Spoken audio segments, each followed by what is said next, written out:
Hello, everyone. I'm Becca, dietitian by trade, mom 24/7, wife from the start, and when there's a few extra hours in the day, you might find me hitting the trails or on horseback. And I'm Kara, a therapist to women, a mom to a boy, an entrepreneur, mountain junkie, and a postpartum runner. And this is Fit for a Queen, a podcast that's devoted to the female athlete wanting to balance the teeter-totter of all the things we desire out of life as women: performance, health, intellect, and taking time for self, even if we only get 1 minute out of the day. We're so excited to be bringing you the queens in the athletic world who have done just that. Okay, ladies, take a seat at your thrones, grab your crowns, and welcome to Fit for a Queen. Welcome back to the show, queens. We are so happy and excited to be talking to Patty Cisneros Prevo today. Let me tell you about her. She was a member of the USA Women's Wheelchair Basketball Team from 1999 to 2009, competing in 3 Paralympic Games: 2000 Sydney, 2004 Athens, 2008 Beijing. Team USA won back-to-back gold medals in 2004 and 2008, where Patty captained the team. She has won 4 National Wheelchair Basketball Association championships, including one as head coach of the University of Illinois Women's Wheelchair Basketball Team. In 2010, Patty played overseas in the Professional European Wheelchair Basketball League with Germany's Landil, winning 3 championship cups in an undefeated season. She currently coaches the Denver Lady Rolling Nuggets wheelchair basketball team. In the fall of 1996, as a freshman at Indiana University, she suffered a spinal cord injury in a car accident that left her paralyzed. Patty is happily married to Tony, and together they are proud parents to their spunky girls, Eliana, who is 6, and Naya, who is 3.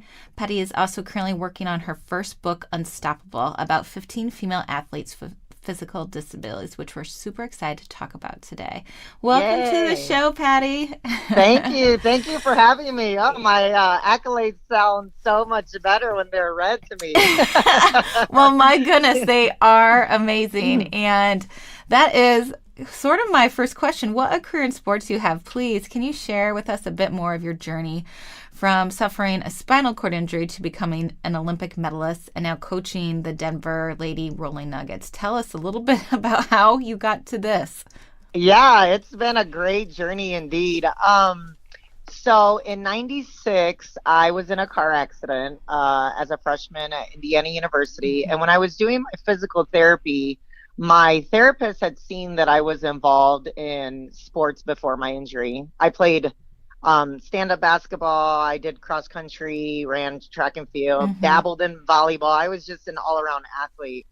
And so she had introduced me to a guy named Tony, and he came in and showed me a little bit about wheelchair basketball. And we just talked about life, as someone using a wheelchair. And I was in a back brace at this time, and I'm just like, this guy is crazy. But he planted that seed early on, and that was like, I think 3 months post-injury. And so when I transferred to do my outpatient up outside of Chicago, I got involved in the women's team of Chicago. We used to be sponsored by the Rehabilitation Institute of Chicago. And from there, I learned about the Paralympics. I learned about all the collegiate programs in the U.S. And once an athlete, always an athlete. And it really sparked my competitiveness again. So it was, it started out as therapeutic. I mean, mentally, physically, spiritually, psychologically, I just needed to be around people who were playing wheelchair basketball. Then that competitive drive set in, and I learned about the Paralympics. And then, I started training. I ended up finishing up my undergrad at Valparaiso University in Northwest Indiana. And then I taught for a year, and then I stopped teaching because I wanted to pursue the Paralympic route. And so I went to the University of Illinois for my master's degree. And the University of Illinois has a long-standing history and reputation of producing Paralympic athletes. They have the oldest wheelchair basketball program in the world. They have a very accessible campus. I mean, Wow, I everything didn't know started. that. That's awesome. Yeah, everything started there. Tim Nugent is like the godfather of wheelchair basketball and wheelchair accessibility, and it all kind of birthed at Illinois. And so I had just made the team, my first U.S. team in '99, and then I transferred to the University of Illinois in 2001. And then, then your teammates with the most competitive people that you'd ever meet. And so it just kind of took off from there. Good training, right? Right. As student athletes, we were up at 6 o'clock every morning.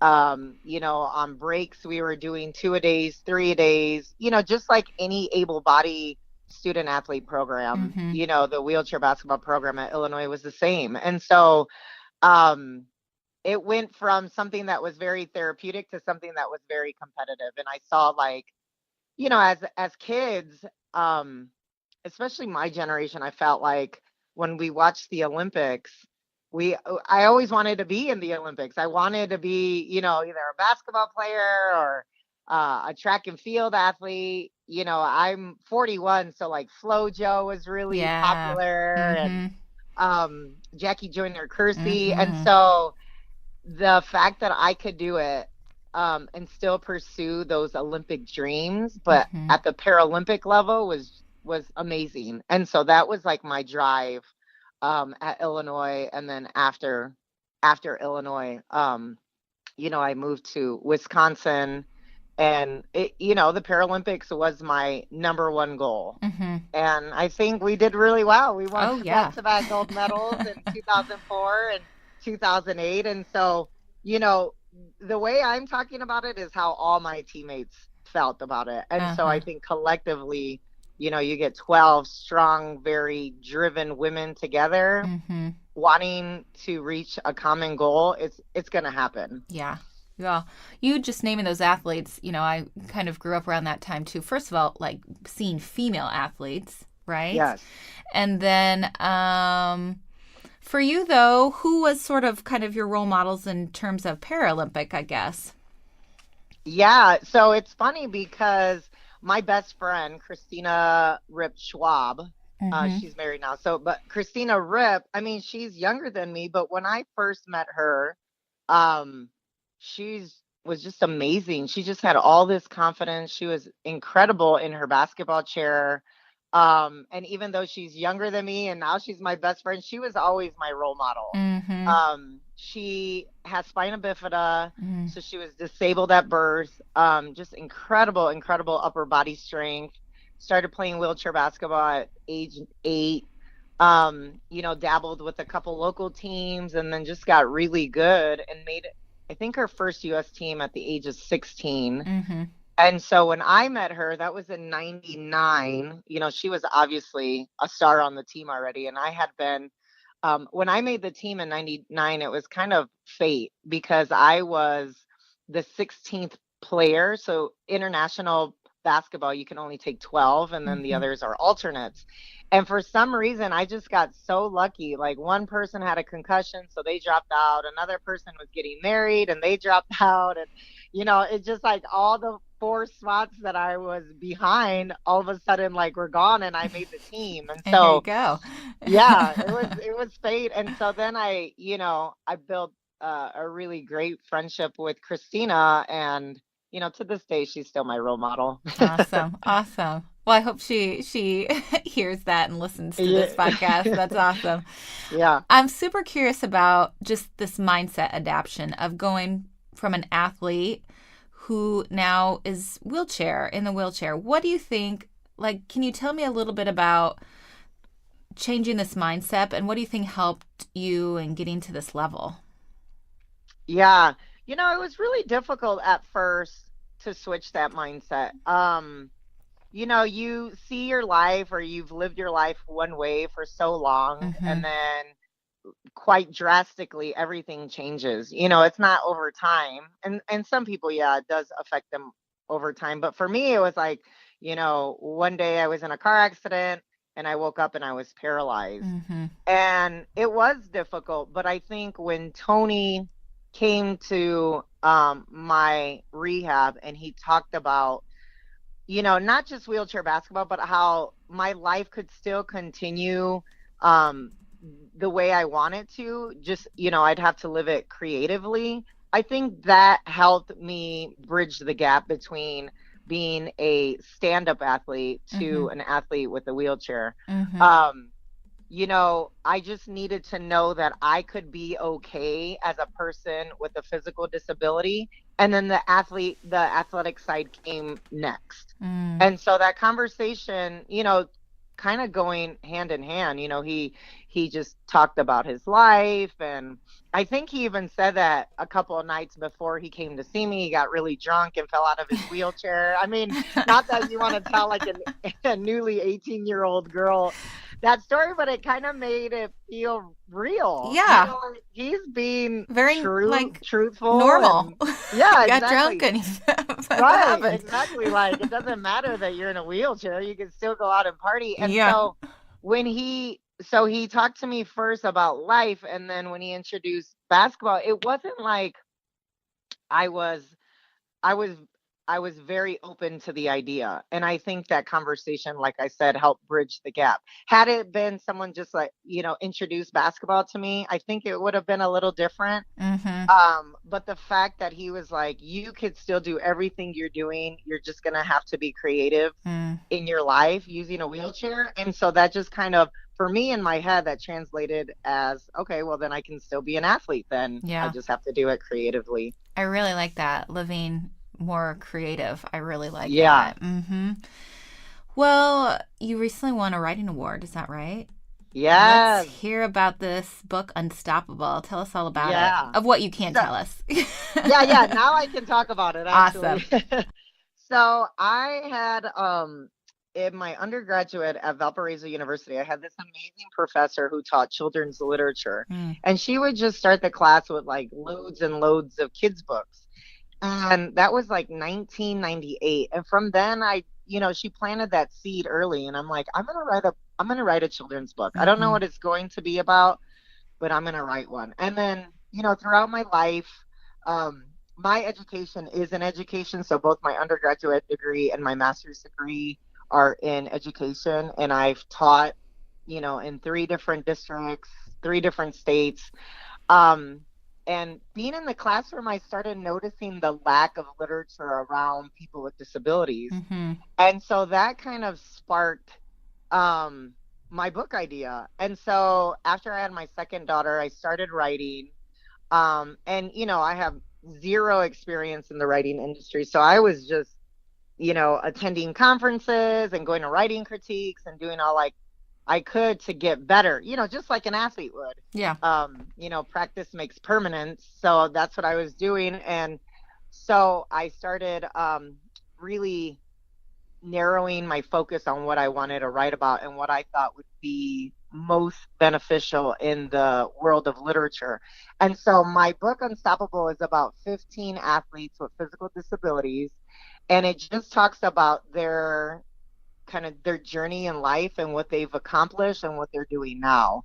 And so I submitted to Lee and Low Books New Voices Award, and I got the runner-up prize, which was so exciting. It was a cash prize, and I knew, just based on what I've learned in the writing industry, that nothing is for certain. So I was like, okay, I won this cash prize, but I still have to work to get this book published. And then within 20 minutes of the press release going live, they then offered me a contract. Wow. And so I'm so excited. I am so passionate about sharing the lives of these athletes with everyone. I see it in my kids. My kids don't, it's not shocking when they see someone with a disability. Obviously, because they're around me, I have a lot of friends who have physical disabilities, and I want every kid to have that experience. Like, it doesn't matter if their parent is able-bodied or not. I just think that the conversation around physical disabilities needs to change. Absolutely. And the best way to do that is, at an early age and through a children's book. And so right now we're in the revising phase. I have 2 ways that we can go about the book. I have a lot of women. I have a few men. It just depends on what the editor at Lee and Low wants to pursue. So I'm Right. really excited. No, Yeah, and these I'm excited too. I can't yeah, wait. Yeah. and these athletes are incredible. I Mm-hmm. mean, I I don't like to use the word inspiration a lot because I feel like it could be used really loosely when we talk about people with physical disabilities, Yeah. and it could be used, incorrectly. But these athletes that I have written about are so amazing. Like they inspire me to want to do something else. Mm-hmm. And if I could give a quick example, I have this lady. Her name is Muffy Davis. Mm-hmm. She was paralyzed in a ski accident, so she was on the U.S. junior ski team, like on her way to the Olympics. Mm. And she was on a downhill run, just a practice run, and then like lost control or whatnot, and then slammed into a tree. Mm. She broke her back at a high level. I think she's T5. I can't remember. Which is like the thoracic level, so about her chest, paralyzed around her chest. Mm.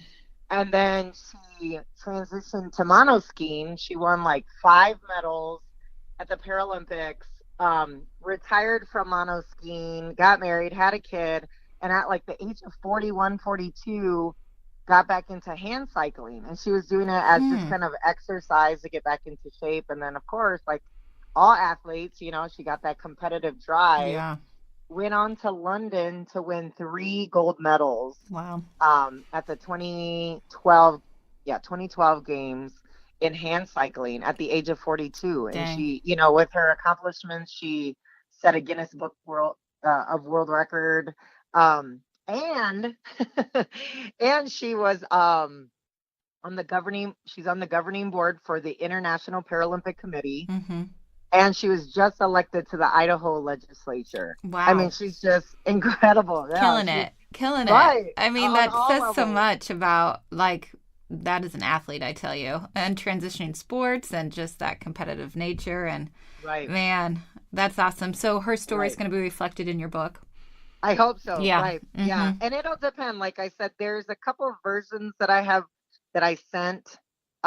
So, traditional picture book level is Mhm. like ages 3 to 8. Mm-hmm. And then middle grade is like ages 9 to 12. So I've written a couple. So it just depends. But yes, hopefully she will be featured.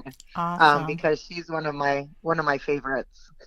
Yeah, well, I can't wait to get that for my little man. Where can we Yes. kind of follow? I know you have Instagram, sort of an Unstoppable kind of page, right? Going on? Right. Yeah. Yeah, and everything's still under my name. So Yeah. Patty Cisneros Prevo.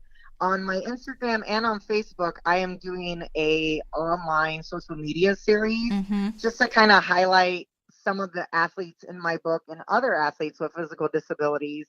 And I do it every week so people can kind of get a taste of what's going to be coming in the Unstoppable book. Yeah, cool.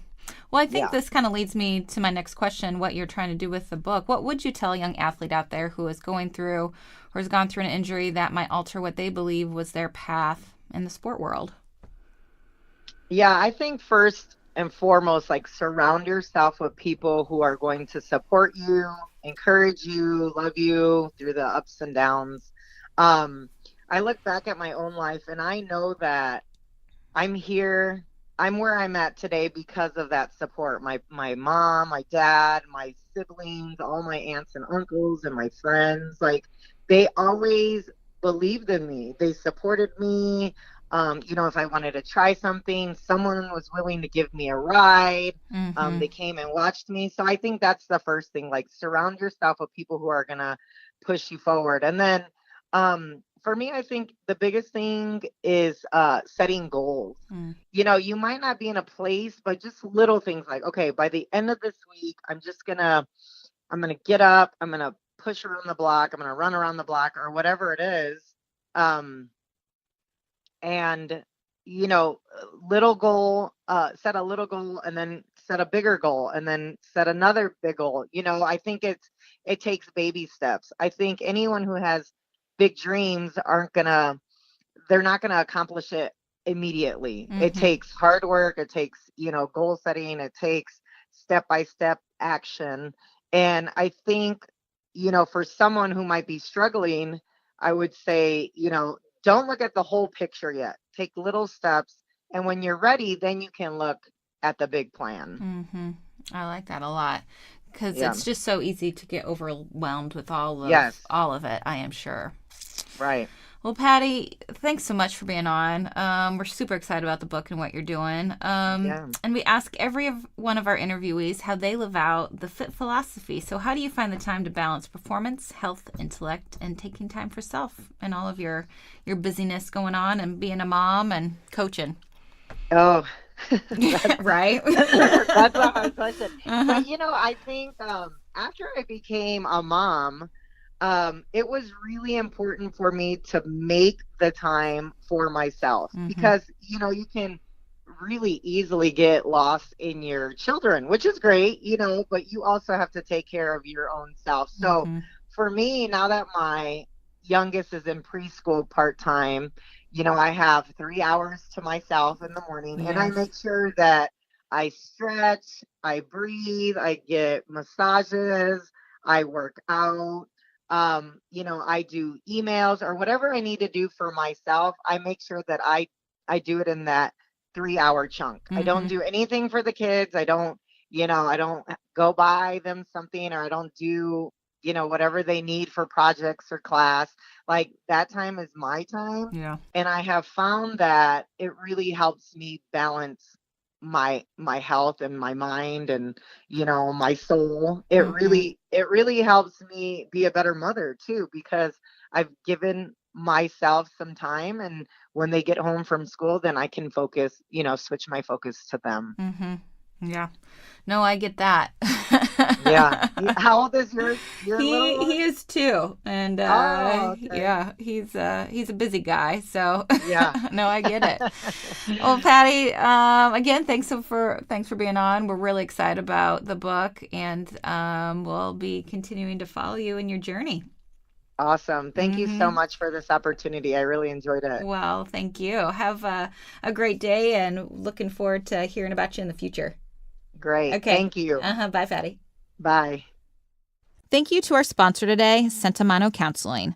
Sentimano Counseling is the premier perinatal mental health practice in Kansas City, treating mood disorders during pregnancy and postpartum, perinatal loss, infertility, eating, and exercise disorders. Go to sentimano.com for further information about the practice and services. For additional information on today's topic and guests, follow us on Facebook, Twitter, and Instagram at Fit for a Queen. And Hashtag Fit for a Queen. Don't forget to rate us on iTunes. We can't wait for you to join us next time on Fit for a Queen. Bye, Queens.